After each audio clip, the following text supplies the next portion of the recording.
Waziri Mkuu wa Jamhuri ya Muungano wa Tanzania Mheshimiwa Kassim Majaliwa aagiza Shirika la Hifadhi za Taifa TANAPA kuanzisha programu ya kutangaza vivutio vilivyopo katika Hifadhi ya Taifa Mkomazi ili kuvutia watalii. Na katika michezo, timu ya taifa ya Tanzania Taifa Stars imeshindwa kupata matokeo chanya baada ya kupoteza kwa mabao 2-0 dhidi ya Morocco katika mchezo wa marudiano wa hatua ya makundi ya kufuzu Kombe la Dunia 2026.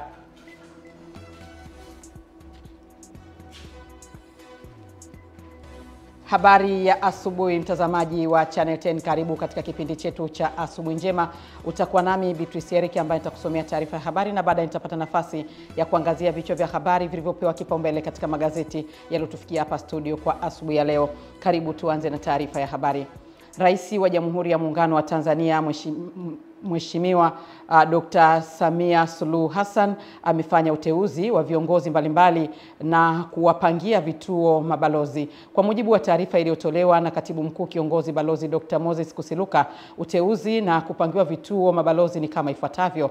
Bilecho Steven Kasanda ameteuliwa kuwa mkuu wa wilaya ya Masasi. Kasanda anachukua nafasi ya Bwana Lauteri John Kanoni ambaye uteuzi wake umetenguliwa. Profesa Jafari Ramadhani Kadegesho ameteuliwa kuwa mwenyekiti wa bodi ya wadhamini ya mfuko wa hifadhi wa wanyamapori Tanzania, na CPA Ashraf Yusuf Abdul Karim ameteuliwa kuwa meneja mkuu wa shirika la masoko Kariakoo. Aidha, Balozi Hamad Khamis Hamad amepangiwa kuwa balozi wa Tanzania nchini Msumbiji, na Balozi Mubare Holmes Matinyi amepangiwa kuwa balozi wa Tanzania nchini Sweden.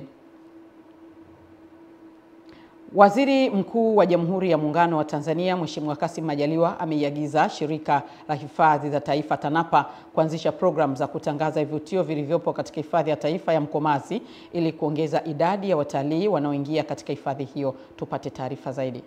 Waziri Mkuu ametoa maagizo hayo alipokuwa akizungumza na wahifadhi na wananchi baada ya kuzindua lango la Ndea kwenye Hifadhi ya Taifa ya Mkomazi kwa ajili ya kuingia na kutoka watalii lililoko wilaya ya Mwanga mkoani Kilimanjaro. Amesema serikali ya awamu ya 6 imefanya uwekezaji mkubwa ikiwemo ujenzi wa barabara, lango la watalii na huduma zingine za kijamii ndani ya hifadhi hiyo. Hivyo ni lazima sasa mamlaka hiyo itumie fursa hiyo kuongeza idadi ya watalii. Kwa uzoefu wenu mlionao wa kuendesha mbuga mbalimbali nchini, Serengeti ikiwemo, Mikumi, Ruaha, Katavi na maeneo mengine, sasa hii Mkomazi ambayo ipo miaka yote na watalii walikuwa wanakuja, bado tunahitaji matangazo zaidi. Leo hii ukiuliza kwa haraka mbuga, anakuambia Serengeti, Ngorongoro, Tarangire, hawazungumzi Mkomazi. Kwa nini? Hamjaitangaza vizuri. Hata ile idadi mliosema mmeongezeka kutoka 3,000 mpaka 9,000, mimi nasema tumechelewa kuwapata wengi zaidi, na limbuga lina uwezo wa kuwapokea wote hao. Aidha, ameiagiza TANAPA kutoa elimu kwa wananchi kuhusu fursa zinazopatikana kutokana na uwepo wa watalii, ikiwemo vitu wanavyopenda watalii ili waweze kunufaika kiuchumi, huku akiwataka wananchi kuchangamkia fursa hizo.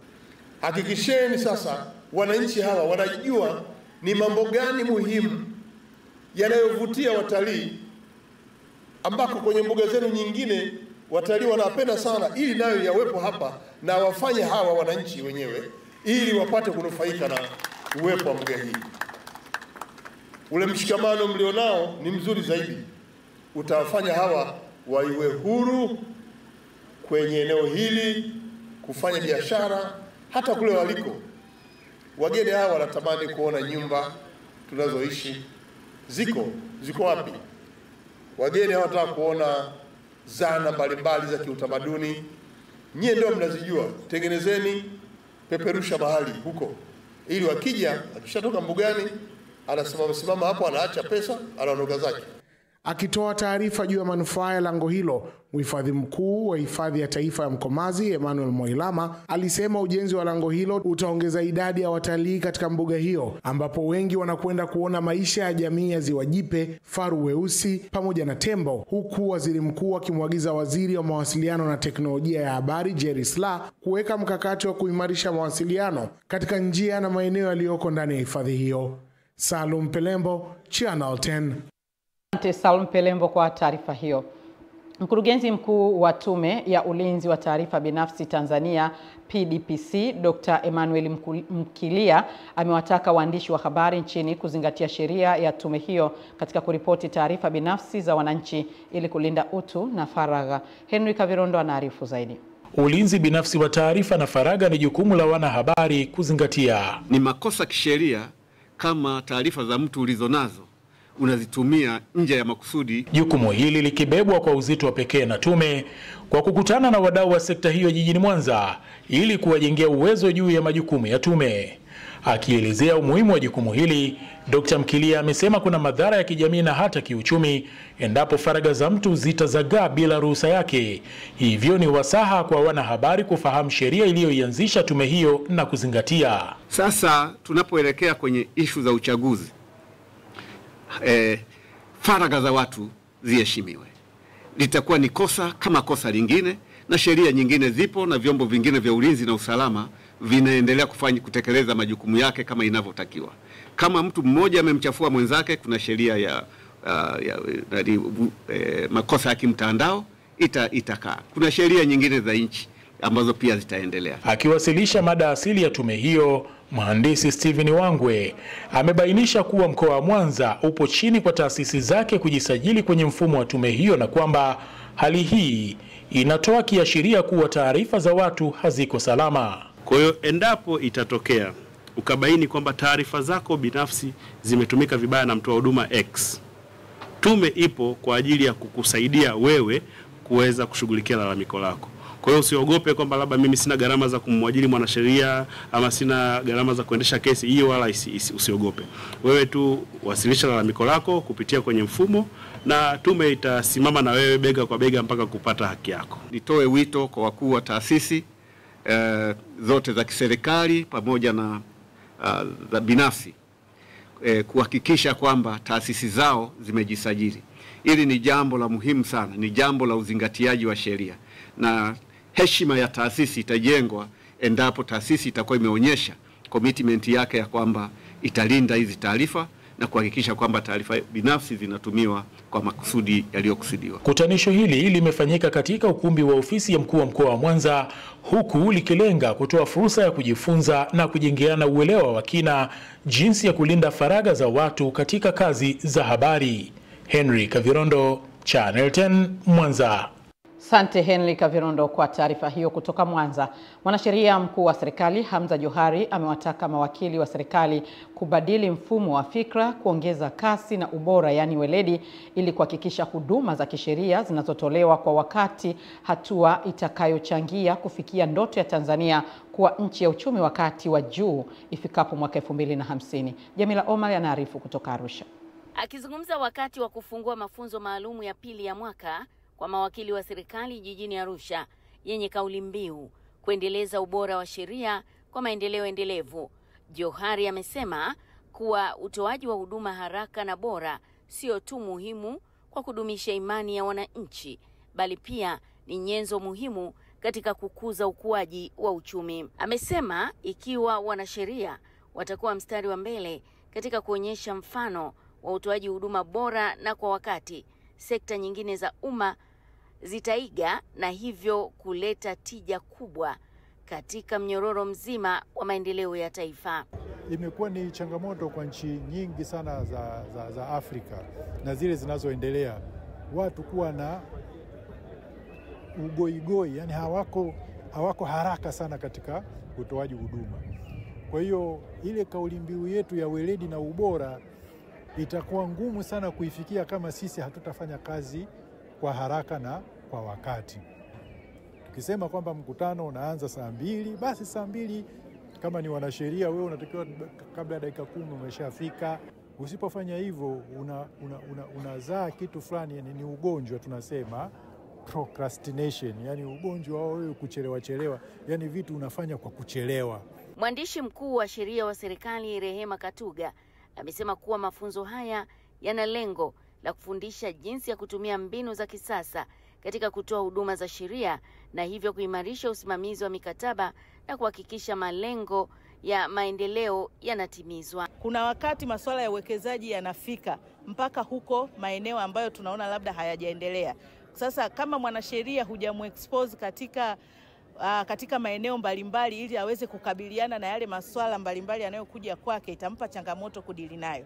Lakini kupitia haya mafunzo, wanasheria wote wanaohusika hapa wanapata kujifunza masuala mbalimbali, kuanzia majadiliano ya mikataba, usimamizi wa mikataba, kutoa ushauri wa kisheria, uandaaji wa sheria. Kama ambavyo mnajua, tuna sheria ndogo ambazo zinasaidia kuendesha halmashauri zetu, zinaandaliwa na wanasheria wetu. So wanapokuja hapa wanapata hayo mafunzo ambayo yanasaidia kuandaliwa kwa sheria bora ambazo zinaleta tija wakati wa utekelezaji.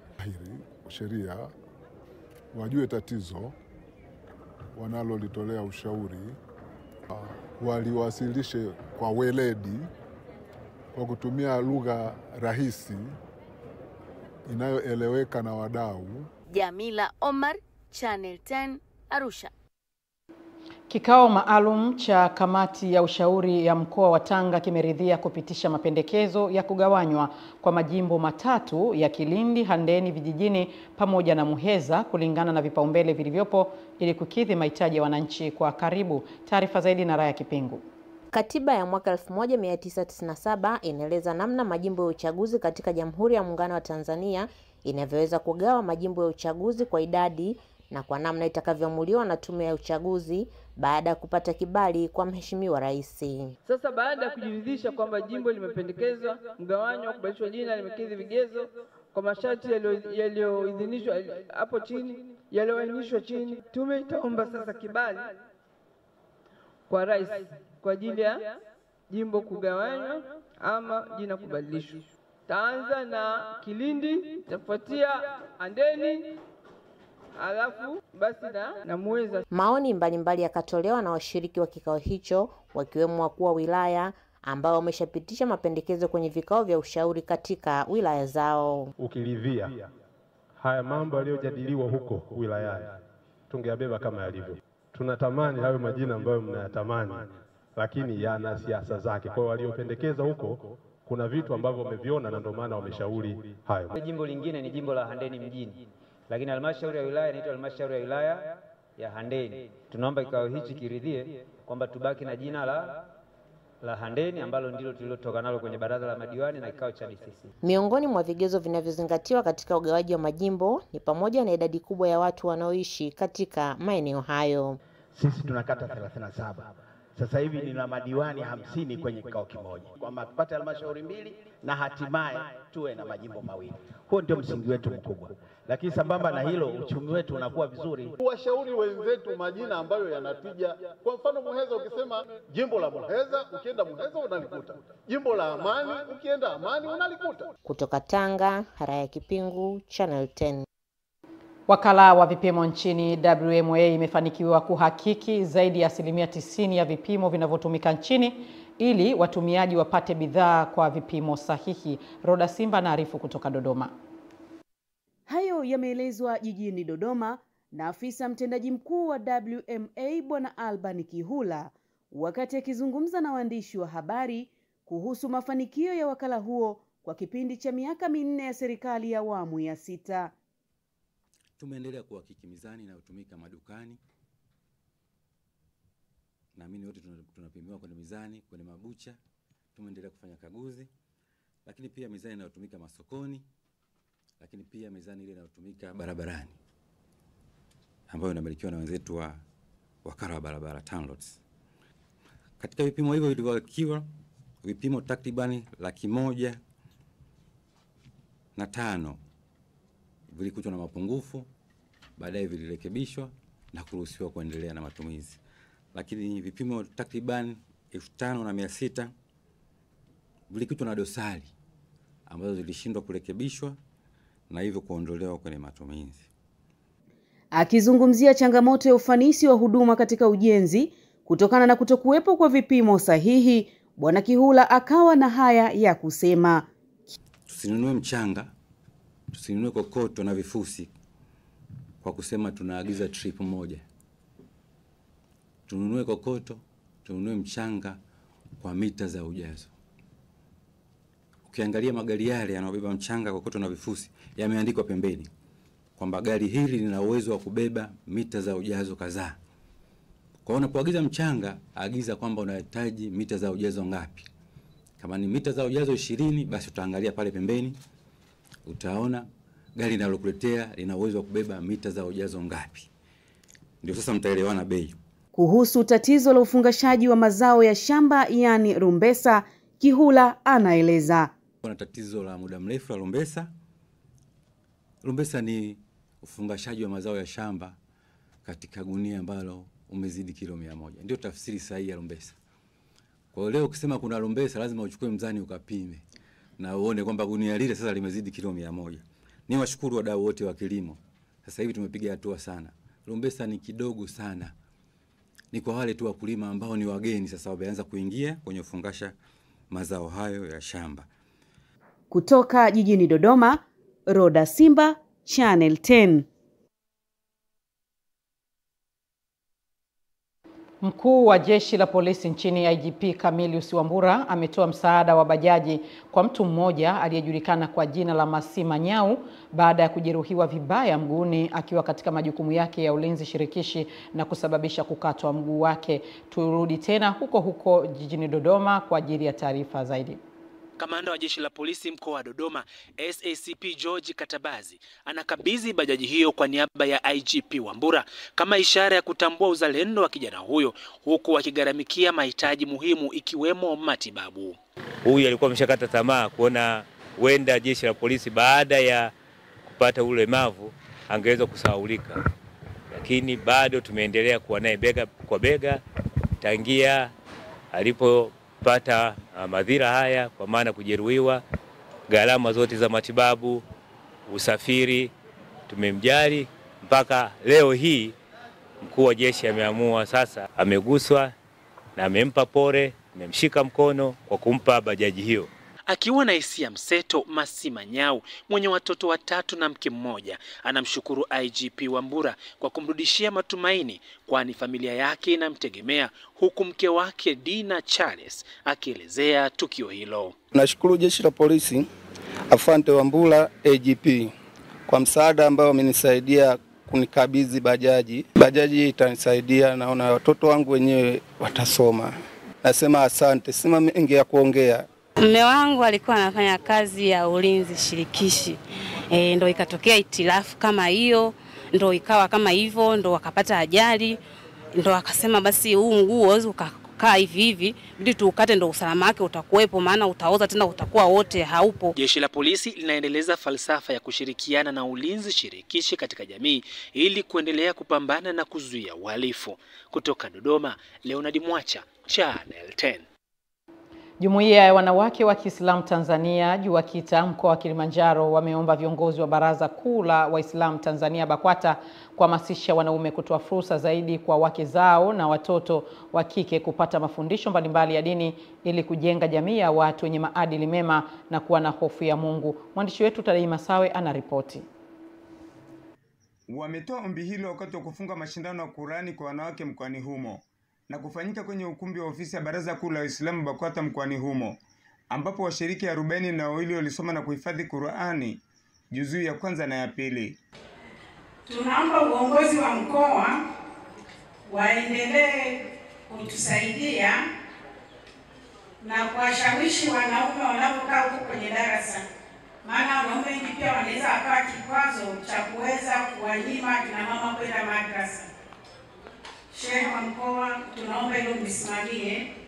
Mariam Wilibadi ni katibu wa JUWAKITA mkoa wa Kilimanjaro. Anaelezea lengo na mikakati ya mashindano haya ya 3 mwaka 2025 yaliyoandaliwa na jumuiya, ambapo washindi waliweza kupatiwa vifaa na fedha taslimu. Tumepata washindi ambao wamepewa fedha taslimu. Mshindi wa kwanza 60,000, mshindi wa pili 50,000, mshindi wa tatu 40,000 na mshindi wa 4 na wa 5 20,000. Lakini kuna wamama watu wazima wenye umri mkubwa zaidi ya miaka 70. Aliyezidi wenzake amepewa zawadi ya jiko la pleti 2 agesi. Tumekubaliana kwamba kipindi kijacho tutaboresha zaidi. Mapema akifungua mashindano hayo, mwenyekiti wa baraza la halmashauri ya BAKWATA mkoani humo Saadi Abdalla Saadi akaitaka jamii kuyatumia kama hamasa kujifunza Qur'ani tukufu, huku akiwataka akina mama kuhamasisha kina baba kujifunza kusoma na kuhifadhi Qur'ani. Mimi na washauri viongozi hao wasimamie na waelekeze kwamba wakina mama wasijiandae tu kwa ajili ya mashindano, la hasha, bali wawe ili wile zoezi endelevu kwa ajili ya kuisoma dini yao. Kina mama tunawategemea sana, ingawaje kuna hofu kwamba wakina baba wanawazuia, la hasha, hapana. Kina baba hawawazuii wakina mama kutoka kwenye masuala ya kimaendeleo kama haya, na wao ndio kazi yao kubwa pia kuwashawishi wakina baba. Pia wakina baba ni wavivu katika kusoma Qur'an. Maana nauliza wakina mama, mmeshasikia mashindano ya kina baba ya Qur'ani watu wazima? Ni sehemu chache sana, lakini nyie kila mwaka mnafanya. Yursilis samaa alaykum midrara wa yumdidukum bi amwalin wa banina wa yaj'al lakum jannatin wa yaj'al lakum anhara. Nikiripoti kutoka Moshi mkoani Kilimanjaro, Tadei Masawe wa Channel 10. Serikali kupitia mamlaka ya usimamizi wa bandari TPA kwa kushirikiana na shirika la reli nchini TRC zipo kwenye mkakati wa kuhakikisha bandari kavu ya Kwala inaboreshwa ili kukidhi mahitaji yanayotokana na kuongezeka kwa meli na mizigo katika bandari ya Dar es Salaam. Hii hapa ni taarifa zaidi. Katibu Mkuu wa Wizara ya Uchukuzi Profesa Godius Kairara ameeleza mpango huo wakati akizungumza kwenye kikao kilichowakutanisha wadau wa bandari ya Dar es Salaam kilichofanyika katika makao makuu ya bandari hiyo jijini Dar es Salaam, na kubainisha kuwa kwa sasa idadi ya makasha yanayohudumiwa katika bandari ya Dar es Salaam yamefikia milioni 1 kwa mwaka, huku idadi ya meli zinazotia nanga pia ikiongezeka, hivyo kuwepo umuhimu wa kuanza kutumia bandari kavu ya Kwala. Ukweli ni ukweli, mizigo imeongezeka sana inayoingia kupita bandari ya Dar es Salaam. Ukishafikia container milioni 1 plus, lazima kutakuwa na mtikisiko. Masuala ya kujiandaa nayo, masuala ya spacing. Sasa hivi mwakani nasikia mna hit 30. Kwa hiyo angalia ile growth rate. Mwakani mnapitisha tani milioni 30. Barabara ni ile